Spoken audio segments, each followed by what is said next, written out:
Little Greg's family was a bit suffocating, but he didn't give up on his dream of becoming a legendary pop star like De La Cruz.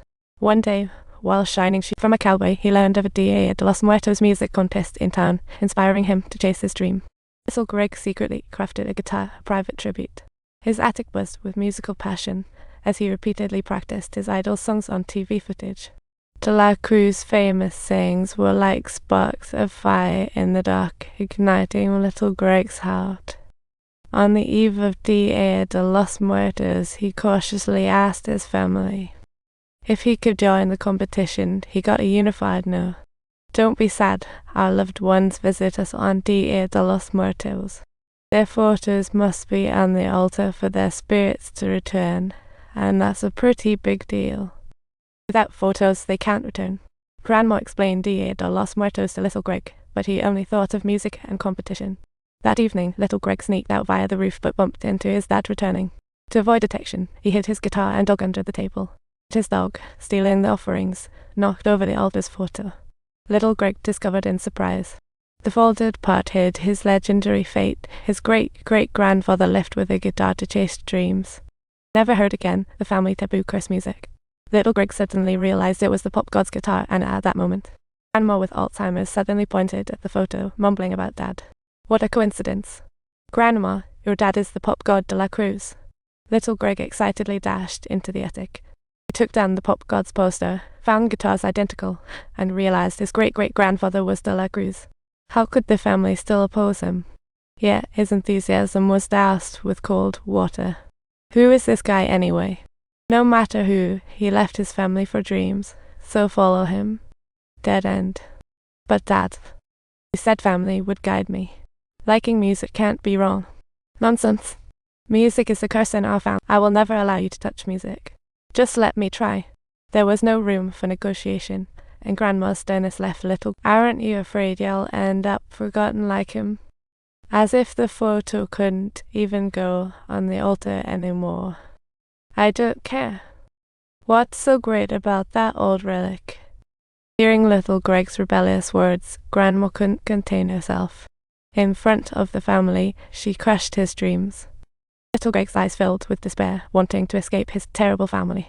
The competition started, but no guitar. He didn't even qualify to sign up. He begged everyone around him for a guitar, but no one wanted to help this troublemaker. Little Greg was disheartened, complaining to the statue of the pop god about what to do. Just then, he heard a voice seize the opportunity. It inspired him.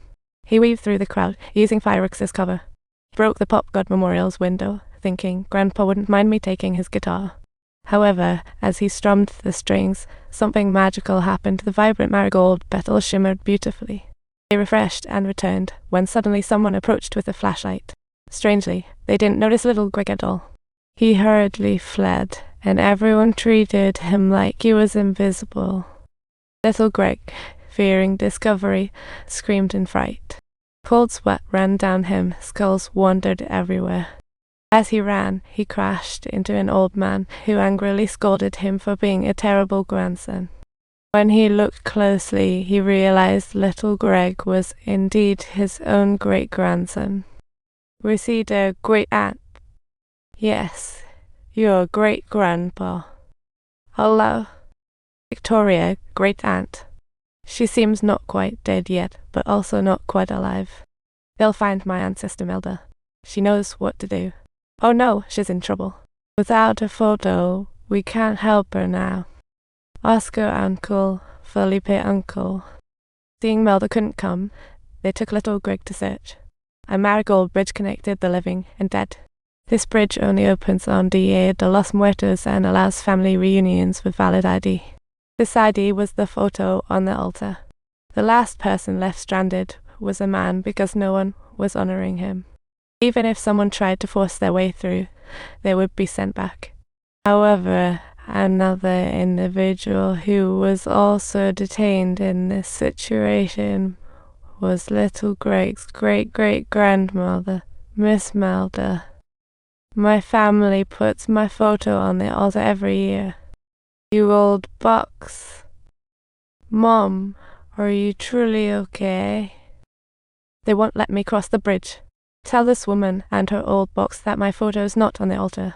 Actually, we haven't seen that spiritual altar yet, folks. What? We met. Yesterday's little Greg appeared. Imelda realized why she couldn't cross the bridge. There had to be a connection. After the customs explanation, they understood the reason. It turned out little Greg had stolen the photo meant for the altar, and to break the family curse, he needed the family blessing. It's that simple.